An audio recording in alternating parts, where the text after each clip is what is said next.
বিদ্যুৎ মাশুল বৃদ্ধি ও পাইপলাইন গ্যাসের মূল্য বৃদ্ধি প্রত্যাহার করার দাবিতে সিপিআইএম পশ্চিম ত্রিপুরা জেলা কমিটির পক্ষ থেকে বিক্ষোভ কর্মসূচি সংগঠিত করা হয়।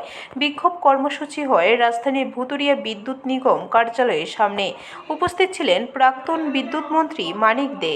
তিনি বলেন, রাজ্যের বিদ্যুৎ নিগমকে রুগ্ন করে দেওয়া বর্তমান সরকারের কৌশল, বেসরকারি সংস্থার হাতে দেওয়া তাদের উদ্দেশ্য। আরও বলেন, 5টি ডিভিশন যথাক্রমে কৈলাসহর, কমলপুর, লংতরায়, মোহনপুর ও সাবরুম ডিভিশন বেসরকারি সংস্থার হাতে তুলে দিয়েছিল বর্তমান রাজ্য সরকার।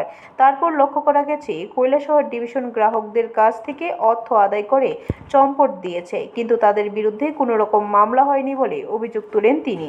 তাই সকলকে আন্দোলনে নামার জন্য আহ্বান জানান মানিক দে। প্রতিনিধি দল গিয়েছে, বক্তব্য তুলে ধরবেন। আমি বিদ্যুৎ নিগমের উদ্দেশ্যে তথা সরকারের উদ্দেশ্যে কিছু প্রশ্ন রাখতে চাই। যদি তাদের মুরুদ থাকে, সততা বলতে কিছু থাকে, তাহলে একটা উত্তর দিন।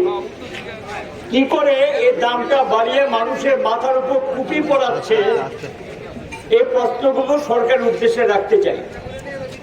শুরুতে যেটা বলবো, কথায় কথায় বলছে বামফ্রন্ট সরকারের সময় 100% রূপে দাম বাড়িয়েছে। আমি তাদেরকে এটা স্মরণ করে দিতে চাই, মিথ্যার একটা সীমা আছে। 2005-এর 1 জানুয়ারি থেকে কেন্দ্র রাজ্য সরকারকে বাধ্য করছে, বিদ্যুৎটা ছিল সরকারি দপ্তর, এটাকে নিগম করতে হবে, নতুবা সরকারি সমস্ত সাহায্য বন্ধ করে দেবে। ব্যুরো রিপোর্ট, খবর ত্রিপুরা।